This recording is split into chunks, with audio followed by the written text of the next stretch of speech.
வணக்கம். Plan with பார்த்த நேரத்தில் வெள்ளிக்கிழமை மார்க்கெட் பாசிட்டிவாக க்ளோஸ் ஆனாலும் இன்றைக்கி ரொம்ப நெகட்டிவாக க்ளோஸ் ஆச்சு.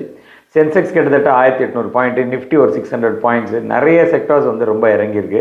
இன்றைக்கி ஹையஸ்ட்டாக இறங்கின செக்டார் வந்து கன்சூமர் டியூரபிள்ஸ் 4.9% இறங்கிருக்கு. அப்புறம் capital goods, oil and case, இதெல்லாம் ரொம்ப இறங்கியிருக்கு.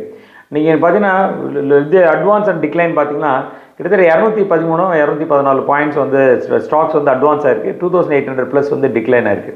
It's very clear, complete bearish market. எந்த ஸ்டாக் தொட்டாலும் பயங்கரமாக இறங்கியிருக்கு. இந்த மாதிரி நார்மலாக சில செக்டார் வந்து ரொம்ப கான்சன்ட்ரேட்டாக இருப்பாங்க. கல்ஃப் ஏரியாவில் அந்த ஸ்டாக்ஸ் கொஞ்சம் முன்ன பின்ன இருந்துக்கலாம். எல்என்டி நம்மளுக்கு தெரியும், இப்போ லாஸ்ட் ஒரு 1 வீக்காகவே 1 வீக் 10 டேஸாக ரொம்ப இறங்கிட்டு இருக்கு. கல்ஃப் வாரெலாம் முடிஞ்சு திருப்பி அங்கே கன்ஸ்ட்ரக்ஷன்லாம் வந்ததுன்னா திருப்பி ரொம்ப இம்ப்ரூவ் ஆகிறதுக்கான சான்சஸ் இருக்குது. ஆனால் பட் மார்க்கெட் பார்த்தீங்கன்னா இப்போ இயர் டு டேட் எஃப்ஐஎஸ் வந்து 1.3 lakhs crore விற்றுருக்காங்க. டொமஸ்டிக் இன்ஸ்டியூஷன் 2.08 lakhs crore வாங்கியிருக்காங்க. மார்ச் மாதத்தில் உண்டி டொமஸ்டிக் இன்ஸ்டியூஷன் 1 lakh crore வாங்கியிருக்காங்க. அப்படின்னா இந்தியன் இன்வெஸ்டருக்கு கான்ஃபிடென்ட் இருக்குது. மார்க்கெட் வார் இருந்தால் கூட பவுன்ஸ் ஆச்சுன்னா மார்க்கெட் பவுன்ஸ் ஆகும் அப்படின்னு ஒரு கான்ஃபிடென்ட் இருக்குது. அதனால் அந்த கான்ஃபிடென்ட் உங்களுக்கு இருந்தால் நீங்கள் ஸ்டாகர் பண்ணி you can stay invested in market. இதுதான் இன்னையோட நியூஸ். ஒரே நிமிஷம், பிரேக்கிங் நியூஸ்.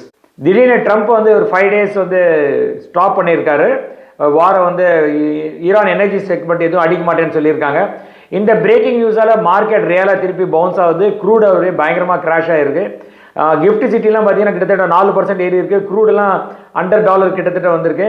இது நாளைக்கு மார்க்கெட் டெஃபினட்டாக ஒரு பாசிட்டிவான ஓப்பன் ஆகிறதுக்கான சான்சஸ் இருக்குது. நீங்கள் இன்வெஸ்டர் பெஞ்சில் உட்காந்துருக்கீங்க, இங்கே போகலாமா அப்படி போகலாம்னா லாங் டேர்ம் இன்வெஸ்டர் இருந்தால் நீங்கள் ஸ்டார்ட் இன்வெஸ்டிங் ஸ்டாகராக இன்வெஸ்ட் பண்ணுறது பெட்டர் ஆப்ஷனாக இருக்கும். இந்த மாதிரி நிறைய இன்ஃபர்மேஷன்னா பிளான் வித் பார்த்த சேனலில் பாருங்கள். பை.